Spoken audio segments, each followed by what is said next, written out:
Le 5e arrondissement de Brazzaville-Wenze se dote d'un cadre de loisirs idéal pour étancher sa soif et engager des causeries débats. Okogo, tel est son nom, une dénomination qui justifie le côté traditionnel de cet espace qui s'est ouvert au grand public le 8 mars. Si nous sommes à l'espace Okogo, tiré de notre langue guindinéque, l'une des langues du Congo, qui veut dire Okogo. Voilà, comme vous voyez dans ce splendeur de l'espace, nous ne vendons que le côté africain, les traditions africaines, les mœurs africaines. L'une des particularités de l'espace aquatique ce sont les maraudes.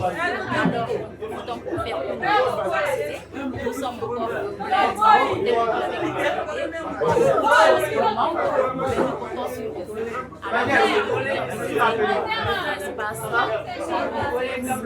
En marge de la Journée internationale des droits de la femme, le staff managérial de cet espace a initié des échanges autour de la place de la femme dans la construction de l'édifice Congo, échanges animés par Amour Okemba. Cette thématique, qui s'est invitée à la célébration, est révélatrice pour dénicher l'apport de la jeune féminine dans la dynamique de développement du Congo qui appelle à plus de synergie.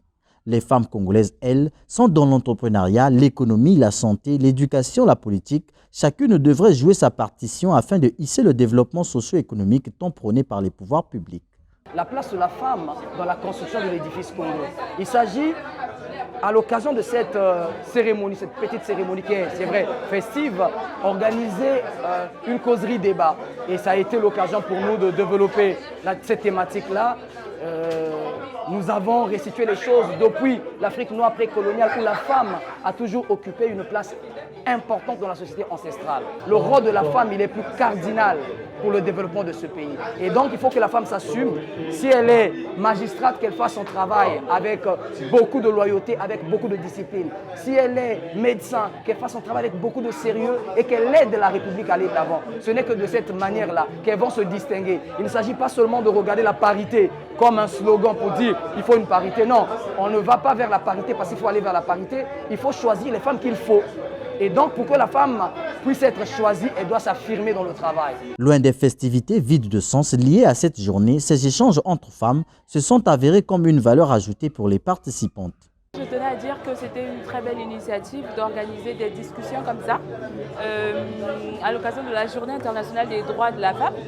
Parce qu'il faut le dire que très peu de femmes prennent conscience de leur place dans la société, mais aussi ce que représente cette journée-là, parce qu'il y a des femmes qui ont combattu depuis fort longtemps et nous ne bénéficions que de ces combats-là. Il y a des femmes qui, beaucoup d'années plus tôt, ont combattu pour que nous, aujourd'hui, nous puissions jouir de nos droits, pour qu'aujourd'hui on ait droit à la parole, pour qu'aujourd'hui on ait droit à l'éducation, on ait droit au vote et tout ce qui en découle.